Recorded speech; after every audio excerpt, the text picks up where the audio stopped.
Coming in.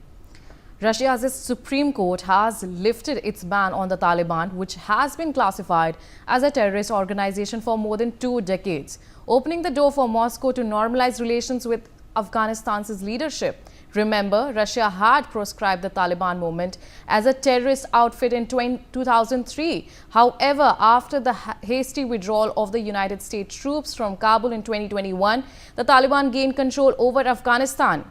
Judge Oleg has said that the ruling, prompted by a request from the Prosecutor General, will be effective immediately.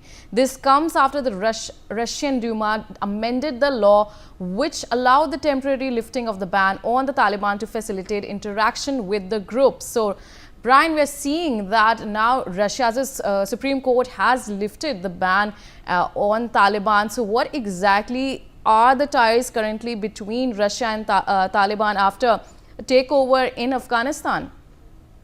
Yeah, definitely. In a major geopolitical shift, rather, Russia's Supreme Court has officially suspended its 2-decade-old designation of the Taliban as a terrorist organization, clearing the path for a full-fledged engagement with Afghanistan's de facto rulers. Now, the ruling, which is effective immediately, was made following a request from the Prosecutor General's office. Judge Oleg Nevedov also announced, as reported also by the state itself, that this also marks as a very significant policy reversal for Moscow, which had designated the Taliban a terrorist group in the year 2003, which goes a long back.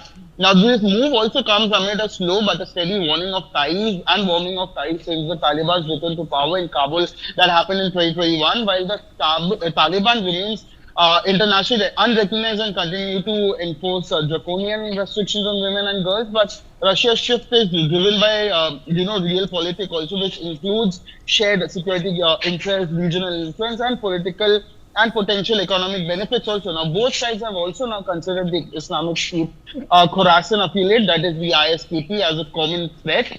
And even Vladimir Putin also last year openly referred to the Taliban as an ally in the fight against terrorism.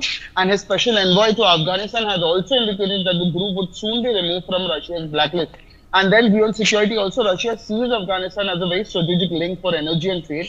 And Moscow is even rather exploring routes through the country to explore natural gas through Southeast Asia, and has already hosted Taliban representatives for diplomatic forums and trade discussions. And even the foreign minister Sergei Lavrov also said in October that the decision comes that Russia will continue developing political, trade and economic ties with Kabul. And now Russia also joins a growing number of Asian powers, recalibrating their stance on the Taliban itself. Yes. All right, Brian, stay with us. We have more developments coming in. The United States military has struck the western Yemeni fuel port of Paves